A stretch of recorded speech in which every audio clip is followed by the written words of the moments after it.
the OBCs, who number a huge percentage, have 3% of the 90 secretaries of this country. नमस्कार, मैं हूं आपके साथ नम्रता चौधरी। देश के अंदर नैरेटिव की लड़ाई चल रही है। भाजपा हिंदू समाज की सभी जातियों को हिंदुत्व के बैनर तले एकजुट कर 2024 की लड़ाई 80 बनाम 20 बनाना चाहती है।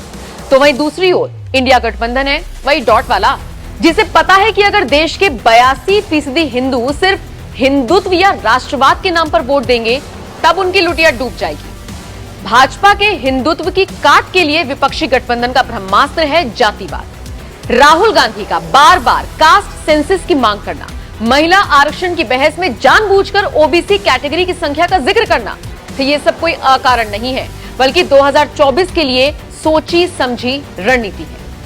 यूपी बिहार में अगर जातिवाद का कार्ड चल गया तब नरेंद्र मोदी का विजय रथ रोका जा सकता है। जिस तरह बीजेपी नेताओं की स्ट्रॉन्ग पिच हिंदुत्व है, उसी प्रकार इंडी गठबंधन में जातिवाद की राजनीति करने वाले एक्सपर्ट्स नेताओं की फौज है। लालू खानदान की पूरी राजनीति ही जातिवाद के इर्द गिर्द सिमटी हुई है। उत्तर प्रदेश में यही हाल मुलायम के बेटे अखिलेश का है। ये लोग सिर्फ फॉरवर्ड बैकवर्ड की राजनीति के विशेषज्ञ हैं। दक्षिण भारत में स्टालिन, सिद्धारमैया, खुद कांग्रेस अध्यक्ष खड़गे जातिवाद की राजनीति के चाणक्य माने जा सकते हैं। लेकिन क्या कांग्रेस का पुराना ट्रैक रिकॉर्ड उसे कहीं से भी ओबीसी या एससी एसटी का हितैषी साबित करता है? ओबीसी के लिए कौन बेहतर है, कांग्रेस या बीजेपी? मनमोहन सिंह की कैबिनेट में 2014 आते आते सारे ओबीसी मंत्रियों को निकाल दिया गया था।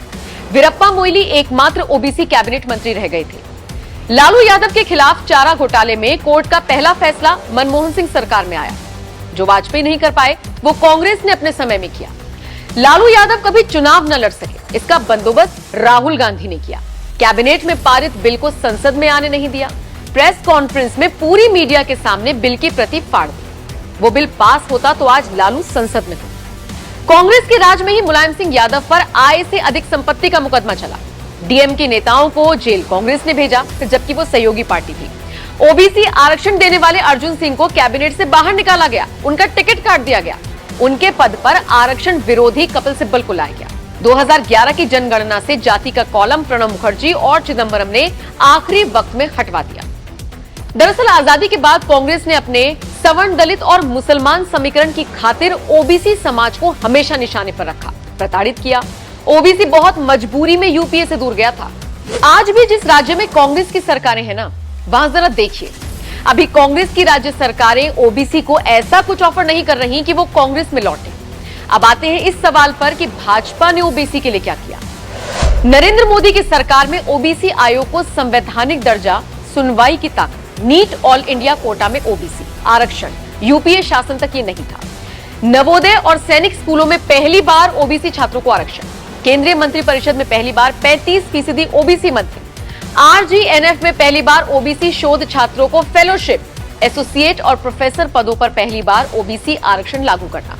ओबीसी के लिए वेंचर कैपिटल फंड, कारीगरों के लिए विश्वकर्मा योजना। आजादी के बाद सबसे अधिक 29 ओबीसी मंत्री मौजूदा सरकार में हैं।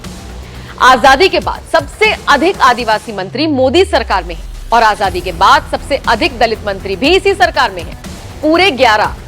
जनता तो तुलना करेगी ही कि कांग्रेस और भाजपा में ओबीसी, दलित और आदिवासियों की ज्यादा हितैषी कौन है, कांग्रेस या बीजेपी? अब आते हैं राहुल गांधी के सबसे पसंदीदा सवाल पर कि केंद्र सरकार के 90 सचिवों या सेक्रेटरी में ओबीसी के सिर्फ 3 सेक्रेटरी ही क्यों हैं? दरअसल ये सवाल राहुल गांधी को सीताराम येचुरी और डी राजा ने थमाया था और उन दोनों लेफ्ट नेताओं को एक एनजीओ ने। तो जवाब यह है कि देश में अभी जो सेक्रेटरी हैं वो 1992 बैच या उससे पहले के हैं। इस देश में ओबीसी आरक्षण लागू हुआ 1992 के बाद। ओबीसी आरक्षण के बाद ही यूपीएससी परीक्षा में ओबीसी छात्रों की संख्या बढ़ने लगी। जैसे ही 1992 बैच के बाद वाले सेक्रेटरी बनने की श्रेणी में आ जाएंगे, ओबीसी सचिवों की संख्या भी बढ़ने लगेगी। जवाब तो राहुल गांधी और कांग्रेस को देना है कि 1992 के पहले देश में ओबीसी आईएएस अफसर कम क्यों थे, जबकि आजादी से 1992 तक कुछ सालों को छोड़कर कांग्रेस का राज रहा। क्या राहुल इसका जवाब दे सकेंगे?